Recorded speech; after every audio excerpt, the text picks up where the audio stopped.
Welcome everybody to Cardinal Insider. We've got Annandale head coach Matt Walter here, as well as our friend the little fly that we're going to be.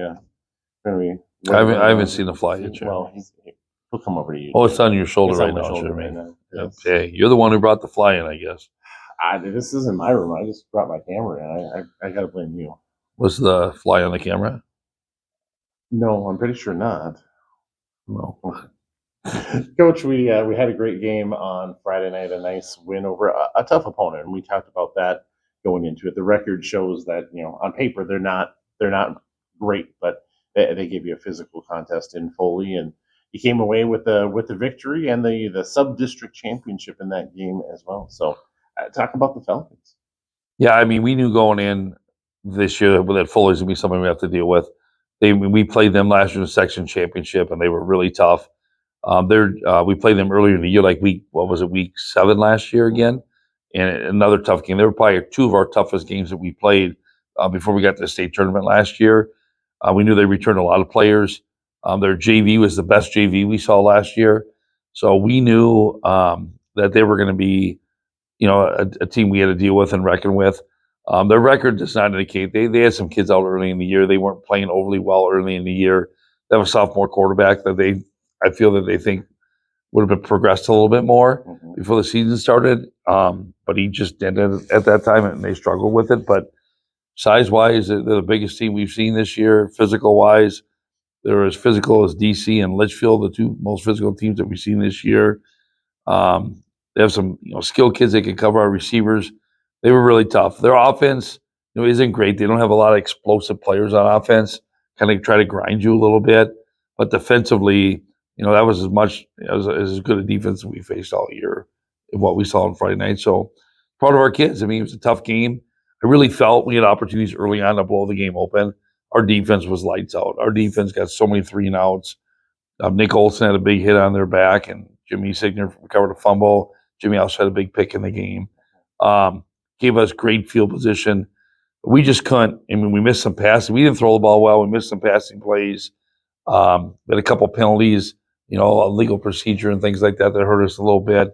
Just weren't overly sharp right away in offense. I felt, maybe after the first quarter could have been 14-0 at half. I thought maybe 28-0, 35-0, but we just didn't finish drives, and we had good field position, which is something we talked about our kids today about. It's like your defense makes plays like that. You need to get the ball in the end zone. We just didn't do it. So we kind of, kept them in the game a little bit. They made some plays in the second half to open the game up. But, it's not always easy. Everybody thinks it's easy. It's not always easy. They knocked us around pretty good. It was tough to run the football, but our kids, I thought in the second half, I mean, we really grounded out some drives with, behind Isaiah running the on Cam Ergen and Nick Olson. Gabe had the two fantastic catches. He had 2 catches, 2 touchdowns, pretty efficient. We were opening the game up a little bit, but they're good. We know we're going to see them again. I don't see us getting upset by somebody. I don't see them getting upset somebody. So we'll see how the seasons play out. I mean, they could end up as a 4, which we see them a second round, but that's not necessarily bad because now they come to our place. So it's a home game for us. So I'm not, overly concerned about that. Or we see them in the section championship, which, St. Cloud Tech at neutral field. So it may be better if they get the 4. Obviously, you don't want to play them early, but at least you get them at home, which should be a big advantage for us. Right. And you said that margin of victory is always, it can be razor thin sometimes. And we talked about the section championship game, that last year with Foley, and it really felt like it could have gone either way there for a little while. You guys, especially in the second half, really got the offense moving more so you could feel like the momentum. But I mean, when you think about, that run to the state championship game could have been derailed in that game. I even think back to, and I know how much you love when I talk about basketball, but they had a similar game when they ran to the state championship where, in the section semifinal where it was a really tight game that came down to the wire, and you can't take any of these teams for granted when you're out there making a run. No, that basketball game was against Osakis. That was a phenomenal game. Yep. And they had a shot to win it. I think Brady got a piece of the ball or something like that. But yeah, I mean, last year I thought in the section championship game that Foley dominated the first quarter, and they had penalties. They had 3 or 4 holding calls that hurt some of their drives, but we turned the ball over. We had a fake punt right away, and then the next play we fumbled, and then we drove the ball down again. We fumbled. I thought maybe we could have gone ahead early on and controlled the game. I think both teams played really nervous that game and not to lose the game. In the second half, we hit Coop on a long touchdown, which kind of we exhaled, and Nick had a touchdown run, but they came right back and scored. It was 14-8. But yeah, I mean, they're good. I mean, they were in the section championship the year before against Malacca, so they have that experience. They're big. Their roster is very similar to ours. I mean, we take the field. Most teams we play against, I always feel like we have an advantage. We have more players. We don't shoot up ninth graders. Foley's roster was almost identical to ours. They didn't shoot up ninth graders. They had 60, 3 kids or whatever, 10 through 12. They had their 18, 19, 20 seniors, 27 sophomores. I mean, it almost matched us. And that kind of always worries you. I always feel like we have an advantage for most teams we play because our numbers are a little bit better. We tend to have more upperclassmen than the teams we're playing. But Foley matched us toe-to-toe with roster-wise. I think size-wise they matched us. I think we're probably a little bit more skilled on offense than they are, but defensively they're, like I said, as good as anybody we've seen. And obviously, you play them. It's really hard to play a team a second time. I don't like that. Obviously, you get acclimated to their speed. They get acclimated to your speed of the game. Kind of know the physicality thing. But typically when you win, you don't make a lot of adjustments. Like we won the game. What do we need to adjust for?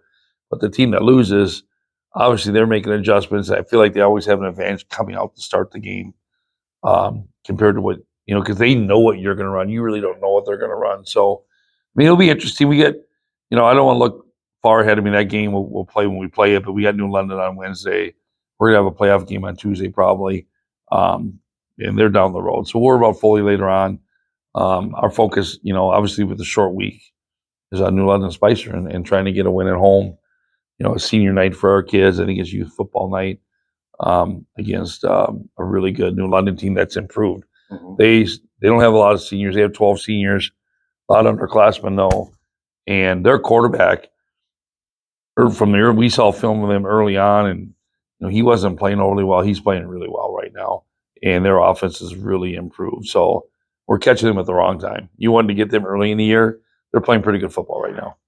Well, and that's, we had a battle against them last year at their place. It's always a battle, it seems like, against New London-Spicer. Well, they have athletes. I don't know how they do it as one of the smaller schools, but they have athletes, and their kids are strong.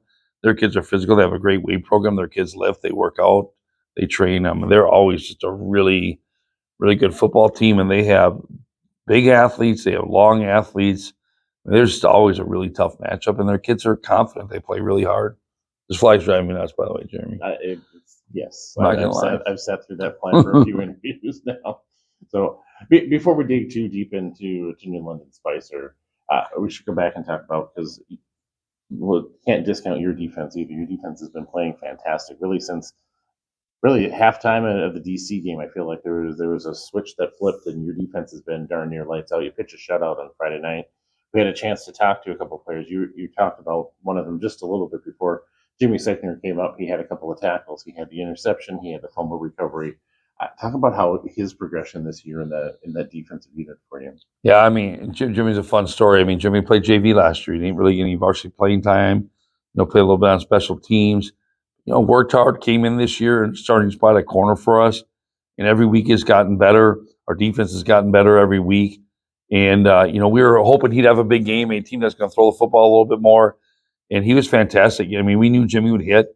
He's not overly big, but he's physical. He's not afraid to hit. He's a good tackler. And, I really liked his coverage skills. I thought him and Tyson both did a fantastic job on Friday night against Foley. And, the big fumble recovery and just the excitement. To me, that was one of the highlights of the game, was just watching him make the plays, how excited our team got. Our team was rooting for him. He's really a likable kid. He's a hardworking kid. And just, it's fun. It's fun to see the next kid come up. He had to wait last year behind Nate Green and, Joe Healy and those guys, and now it was his turn. And he took advantage of that, and he's reaping the benefits right now. He's playing really well, and our team's playing well, and he's been a big part of it. Another big part, both figuratively and literally, our other spotlight player for you, Mr. Gavin Wang. I always call him the big man, because he's head and shoulders above just about everybody else out there. Plays on both sides of the ball for you. He was our other spotlight player this week. Talk about Gavin's progression. He's been out there on the field for you since he was a sophomore. Yeah, he wasn't head and shoulders above those two kids from Foley, though. I'll tell you that. True. They were the same size as him. Obviously Gavin's a dude. He's one of the best players in the state. works really hard, practices hard. I mean, he's quiet leader, just takes over games. I mean, he dominates games. I don't think you probably even notice just how tough he is. Teams run away from him. Defensively, you'd look, it's like he doesn't seem like he makes a lot of plays. Teams just avoid him. I mean, nobody wants to run his side. They try to double over there. But I think offensively this year, he's been dominant. I mean, we've ran the ball really, really well this year. We didn't know how well we would run the ball. And he's been just an anchor for us on the offensive line. And I would love to run behind him. I think our backs like running behind him. Just really physical, great pass blocker. You have to get up a sack all year or anything. Just works hard. I mean, he gives their kids a lot of confidence. And we always talk about the short week. And I mean, Foley was physical. We're dinged up a little bit at a couple of positions. How do you go from that physical game on Friday night and be ready for New London-Spicer on Wednesday?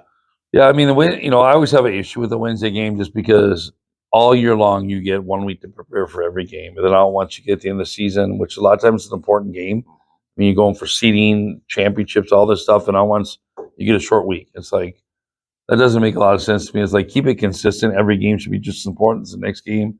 New London's a tough team to prepare for, but obviously you don't do any hitting this week. You don't do any breakdown stuff. It's like you basically just introduce your offensive install, run the plays a few times, introduce your defensive install, kind of go over what they like to do, and then you play the game. I mean, a lot of times, you get a lot of adjustments during the week for the game on Friday. This week, you don't see a lot of adjustments. You pretty much, here's what, what you see is what you're going to get. You run your base stuff. You just don't have time to put it in. I mean, the kids mentally, their mental cycle has not changed. I don't care what you tell them. Today's a Monday practice. And you try to tell them, no, today's a Wednesday practice, tomorrow's a Thursday practice because you're playing on Wednesday. But in their mind, it's a Wednesday practice. They don't want to do a lot. They're sore. They're tired from Friday. Typically on Mondays, we just wear helmets. We do offensive install, which is a walkthrough. We do defensive install. We lift weights. We watch film, and that's it. So today we were running plays, and it's like they didn't want to run plays. And so, I mean, it's just different. You got to know that mindset. But it's weird. It always works out. Our kids are always going to show up and play. That's one thing we never worry about. I don't remember the last time we haven't shown up.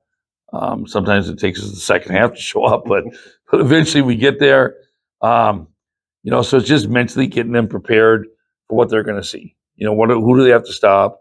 What formations? How to line up properly their formations, and offensively, these guys blitz. They stunt their linemen a lot. So we spent a good part of today working those stunts so our kids didn't get fooled by the stunts. And you put a few new things in and wrinkles that you want to do, and you can't overwhelm the kids. So you can't put too much in. You have one less day to go, really 2 less days to go over it. So, yeah, I mean, you just go out and play football. That's what we're going to do. And it'd be a fun game. I mean, last home game, last regular season home game for the seniors. Against the Wright County Conference rival of the whole thing. So I mean, it's just New London. Nobody likes New London, so it should be good. I mean, they're really good. They're really good, and I think it's good. I mean, the Foley game was good. The London games be good. Just get ready for these tougher games you're going to see down the road in the playoffs. You need to play some of these teams that are going to challenge you, and it just gets you ready to play in the bigger games. And you really don't have the turnaround time, like we've talked about a couple of times. It's crazy. We're going to play Wednesday, barring something crazy like Spectrum decided not to play the playoffs last year. You'll play on Tuesday, probably against Spectrum. I think at this point, there's going to be some jockeying for those middle positions, but I feel like that win, and I don't want to say guarantees, but more. We'll be the 1 seed. I don't know how. Yeah, we should be the 1 seed. Unless you lose and a Cathedral knocks off an undefeated Kimball on. I still don't think it'll matter. Yeah. So, but no. That'll give you a home game on Tuesday, home game on Saturday, and then you finally get your full week again to get ready for the section championship game. That'll be that following Friday night at St. Cloud Tech. So yeah, it's like a 2-week period where you don't get to practice really. I mean, you don't get to do anything. You don't tackle at practice ever. During this time, you don't block. You don't do any of the blocking drills because the kids are so beat up. And, usually after a game, you got, Saturday, Sunday, and then Monday for the most part to recover. So you got 3 days. Now you play Tuesday. That'd be Wednesday, Thursday, Friday to recover. And you're already playing Saturday. So you can't So it's a lot of walkthrough. It's a lot of just mental stuff. And, I think the tackling gets a little sloppy for a while. And once you make it by the second round game, I know that's the first thing you do before you get to that section championship week is you get back on the shoots again. You get back tackling the tackling dummies because it's something you haven't done for 2 weeks. The kids just get a little bit sloppy when they do it. But everybody has to go through it. I mean, everybody's in the same boat. You have to stay healthy. I mean, it's just constant talking to your kids about getting sleep. Kids cannot get sick this time of year. They get run down, so they do get sick. You got to take care of your injuries. You got to live in the ice room, bumps and bruises, because you just play so many games back to back to back to back. That's just hard to recover from that. And if you lose a kid to an injury that maybe they miss a game, they're going to miss 2 games now. Yeah. Just because there's not enough time to recover. Right. So I mean, that's always, your depth. You've been trying to build depth all year, and that becomes really important right now. So, I mean, same thing from the Friday game to, usually kids have all week to get healthy. If you got hurt on Friday night, it's pretty hard to come back on Wednesday and play. And that's just something pretty minor. So, it's just part of it, is part of the stretch, part of the game, part of the strategy with everybody. So, you said everybody has to deal with it, and hopefully you can manage it. And the kids come out, and like I said, I know they'll play well, playing in front of our home crowd, which we have a phenomenal crowd all the time. It's supposed to be a great night. So I'm excited. It'll be fun. It feels like we're week 2 of the season with the weather we've had. Yep. Today was kind of the first day. It's like, oh, maybe we are past the second week of the season. I mean, it's been crazy how nice it's been, but season's really gone by fast. We talked to the kids today, even, about seniors. I mean, things are going by fast. It's like, make sure you're living in the moment, and talk to the juniors and sophomores about, it's your job to keep that senior season, alive as long as possible. Just stay focused and take care of yourself. That's part of your job. You just can't go to bed at 2 a.m. You can't run around all night. You got to take care of yourself. You got to do it for your teammates. So I'm excited. It's a fun time of year. Like I said, it goes fast. It's busy, but playing these games and these atmospheres and these environments is really memorable and fun for the kids.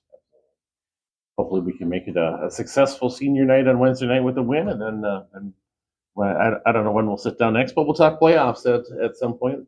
Seeding is going to happen. Will that happen on Thursday? Does it happen this weekend? Do you know? No, that'll happen on Thursday. On Thursday. Yeah. We don't all play by Thursday, like by 10 o'clock in the morning. But so we have a pretty good, comfortable lead right now. And we kind of looked at it, and we knew going into the game, Foley game, that if we won that game, we were pretty safe that we were going to get the 1 seed.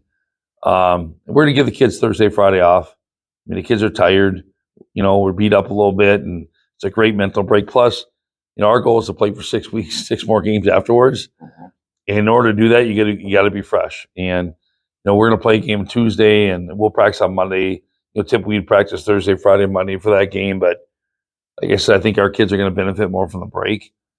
Just get recovered, refreshed, rejuvenated. Hopefully to make a long playoff run. So we got to take care of business on Wednesday night. That's our big thing, and get it rolling again. We've been playing really well defensively. Hopefully we can keep that going and keep making plays on offense, and we're gonna be a tough out. I would not expect anything less from this Cardinal team. They're definitely kind of like, the sub-district championship is a great thing, but that's not what you play for. You say that all the time, that it's about the section championship and getting back down. And everybody on this team has had a taste of US Bank Stadium, and I know I would like to get back down there again. So hopefully. Yeah, I mean, our sophomores haven't had a taste of it. Well, that's true. So that's not everybody, but yeah, sub-district we never even talk about. We talk about section championship, talk about getting a 1 seed, and if you can pick up something along the way, like a sub-district championship, that's great. But that's not a goal we shoot for. It's something that we could care less about. Our goal was to get the 1 seed, and then we want the section championship, and then from there, we feel like we're playing with other people's money, and we're just going to go after teams, when you get to the state playoffs. But I don't know. This fly is probably winning the battle right now. I mean, I want to know where our defense is right now, because this thing's beating me up pretty good. Yeah. You send them all home after practice to recuperate. You and I should go home to recuperate as well. Well, this fly's not going to make it to the end of the day. I know that. It will be hunted down after this interview. Coach, thank you very much for joining me. Good luck against New London. Yeah, thanks, Jared.